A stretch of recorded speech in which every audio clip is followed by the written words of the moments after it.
تا حالا شده کسی سالها پیش چیزی به تو گفته باشد اما هنوز هم آن جمله را به خاطر داشته باشی؟ شاید یک معلم، یک دوست، یکی از والدینت یا حتی یک غریبه. یک جمله کوتاه، چند ثانیه بیشتر طول نکشیده اما سالها در ذهنت مانده است. جالب اینجاست که ما بیشتر روزهای زندگیمان را فراموش می‌کنیم اما بعضی کلمات در ذهن ما حک می‌شوند. چرا؟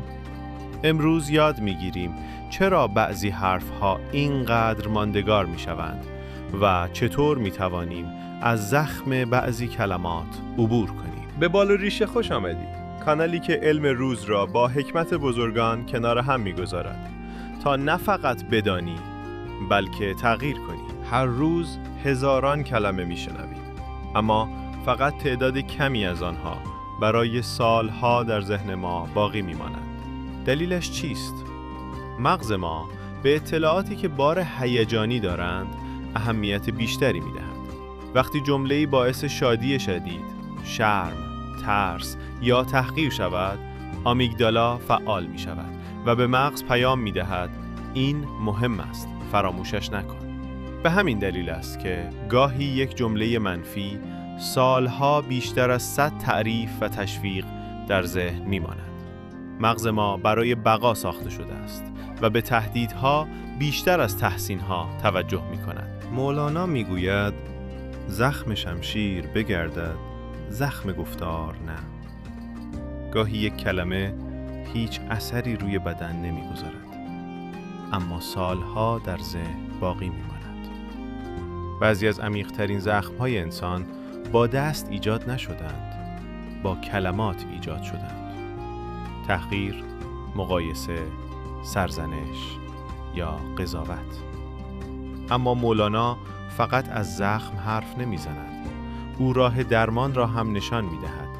اینکه ارزش ما نباید به یک جمله یا قضاوت یک نفر گره بخورد. زیرا هیچ انسانی با یک کلمه تعریف نمی‌شود. اولین قدم، آن جمله را شناسایی کن.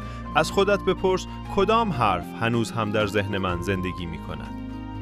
قدم دوم، بررسی کن. آیا آن جمله واقعیت است یا فقط نظر یک نفر؟ بسیاری از چیزهایی که سالها حمل می‌کنیم فقط یک نظر بودند، نه حقیقت. و قدم سوم، صدای جدیدی بساز. اگر سالها یک جمله منفی را تکرار کرده ای، وقت آن رسیده که جمله دیگری جای آن را بگیرد. جمله ای واقعی تر، مهربان تر و نزدیکتر به حقیقت. گاهی درمان از لحظه ای شروع می شود که تصمیم می گیری حرف یک نفر را به سرنوشت خودت تبدیل نکنی. کلمات قدرت ساختن دارند، قدرت ویران کردن هم دارند.